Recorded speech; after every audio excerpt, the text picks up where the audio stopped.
Hello everybody, we are back, or technically I am back. I'm here at Bender's Landing at Liberty Park. It's a nice little 9-hole course, and I'm gonna play a little round of disc golf here. And let's go ahead and get things started.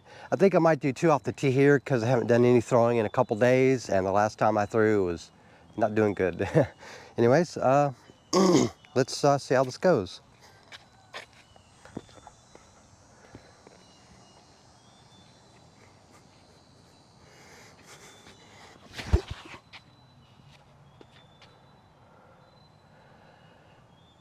Wow, I actually sailed way past the basket. Let me try this with a mid-range and see if I can do kind of the same thing. That was my leopard. Here's my shark 3. Just want to see what this does.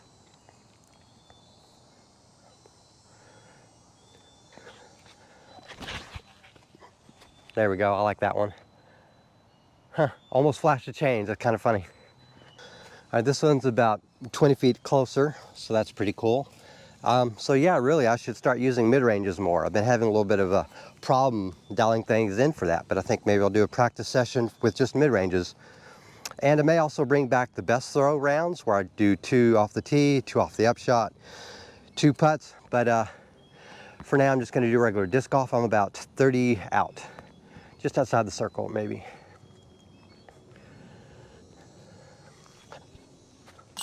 Ooh. I was really happy with that one. You know, a lot of times, you know, when I whiff pretty badly. I'm like, what the heck just happened? This actually felt pretty good, so I don't really have any complaints. One of the things I like about this course is it's relatively beginner and novice friendly with the scoring. Like this is a par 4 on a 372-foot hole. It is wooded, but yeah, I like that. I'm going to use my leopard again. The reason why I'm using this for a lot of wooded shots is I don't mind this getting beaten in even more, because over time I can just pick up another leopard, and this is the one I've really decided out of all the fairway drivers that I'm throwing that I want to beat in a little bit. So, all right, gonna go that way.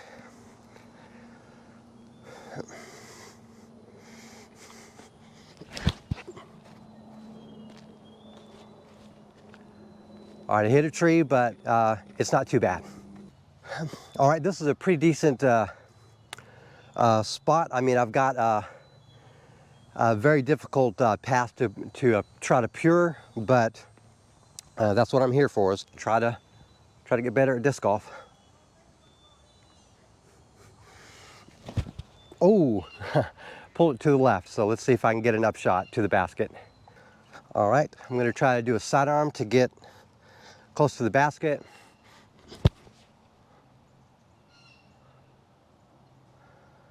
All right, went a little long. All right, so I'll be honest, I didn't give myself as good a look as I really wanted. So, got to focus up.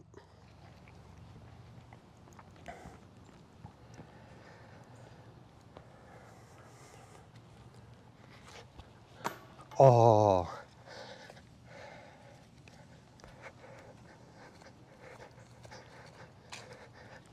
Just wasn't meant to be. Well.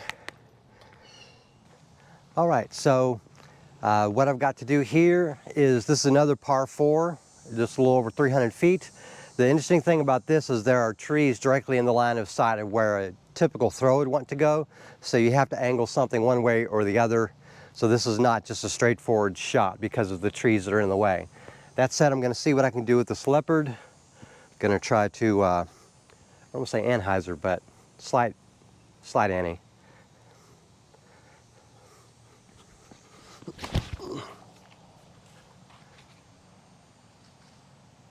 All right, that largely went through pretty well.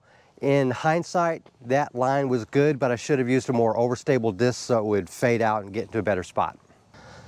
All right, so this is not as good a spot as I'd like. Now, I could try to do a patent pending and do that, but honestly, I've not been good with the patent pending move, and I don't feel comfortable with it. That said, I'm not good with the sidearm either, but this, if I need to try it with the sidearm.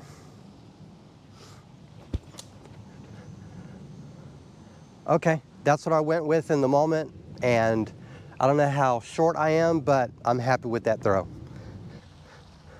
All right, so I don't want to say I got lucky, but I am glad my forehand worked, because to be honest, I've not been feeling it, because I haven't been practicing at all.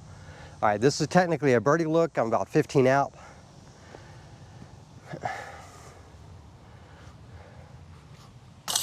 Ooh. A little bit of a tester for me right now. Not feeling it. All right, to be honest with you, I am a little scared. We do have a little bit of a headwind, and I'm next to the water. A lot of the holes that are next, you know, I'm going that way, I'm going in the wind. I'm gonna have this lake next to most of them.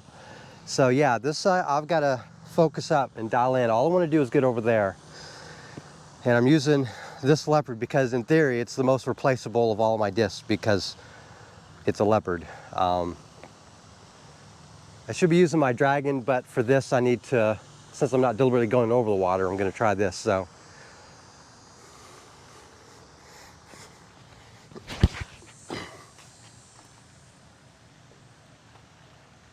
Alrighty. All right, same logic applies. This is just a X out factory second Mako 3 that I wiped the stamp off with acetane and just wrote Mako 3 on it. Again, relatively speaking, an expendable disc.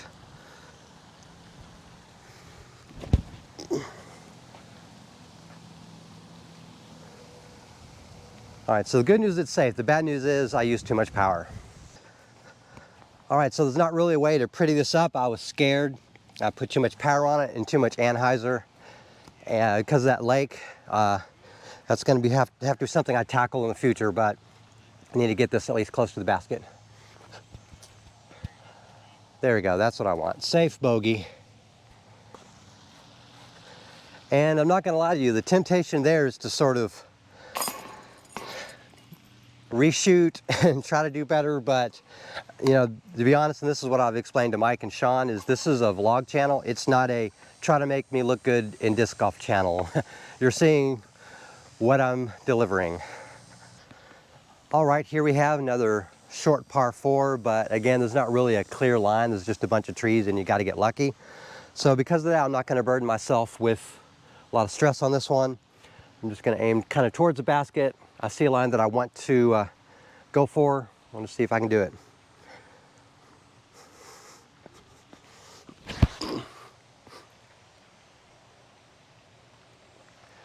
That was actually the line, but I pulled it a tiny bit too much.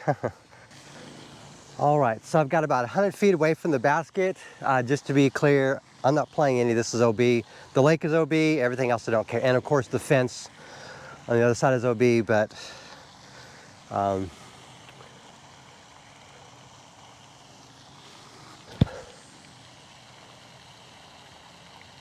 right, I got a putt.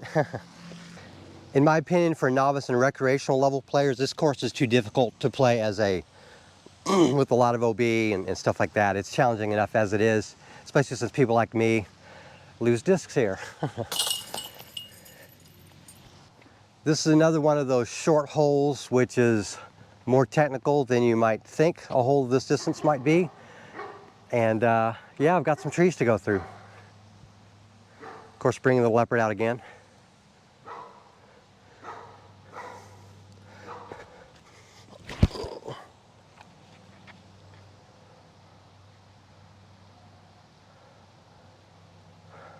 Wow, I've got a almost close putt. We'll see.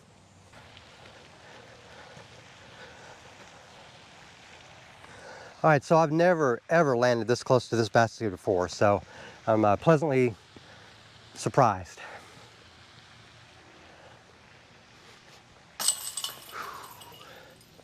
First time I've ever birdied this hole. Alrighty, so I have this G-Star Wraith I'm going to use on this hole. I'm basically going to gun it. I actually had my old phone number on here, so I put my new one on here, so in case I throw it in the water, I might potentially get it back. So we're going to wait for those people to clear out of that area, and then I'm going to throw. All right, for better or for worse, I'm going to gun it. My hand is actually slippery for once. It's so humid and hot. I've been using my towel to dry it off, but even that isn't enough.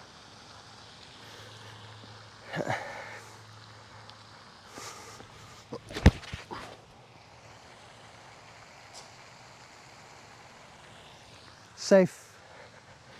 You know, the funny thing is, I basically almost purposefully grip locked this. I was throwing so hard to try to get as much force on it as possible, as flat to Annie as possible, and it had potential. So anyways, I'm really just here to try to get a 3. Oh yeah. And just so you know, I have actually lost a disc here. It was a Champ Thunderbird, and fortunately I have my number on it. It was a foundling anyway, so I didn't lose any money on it. And the guy called me and told me asked me if I wanted it, and I told him, no, you can go and have it. It was really just a foundling Thunderbird, and I had other Thunderbirds that I could use if I really needed to. Anyways, that's why I'm so scared on this course. I have actually lost discs here. So, yeah.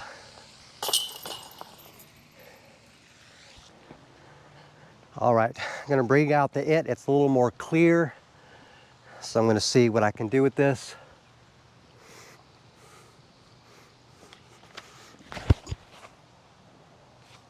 Ooh, I like. I'm in route. All right, so part of me wants me to do a throw to see if I can get one in, but the other part of me just wants to play safe. So I'm just gonna putt, just to get close enough where I can put the next one in.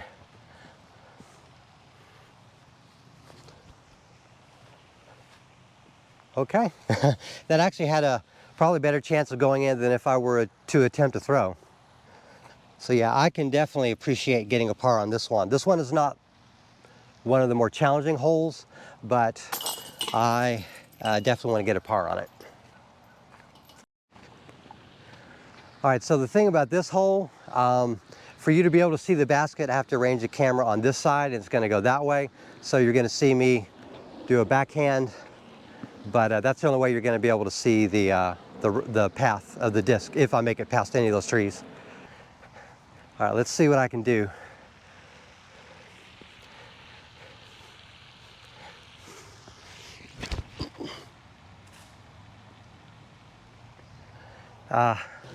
All right, the basket is over there. I'm going to try to my Toro a straight shot and have it curve around.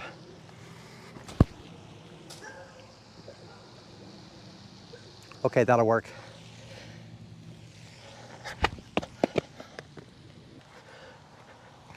All right, let's see if I can make the putt. My ankle hurts. Not a lot, but man, I can feel that.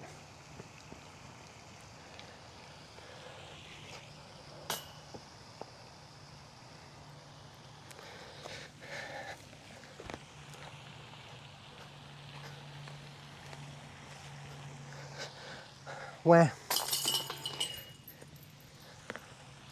so that's now the best solo score I've ever had on this course. The bad news is I twisted my ankle at the end.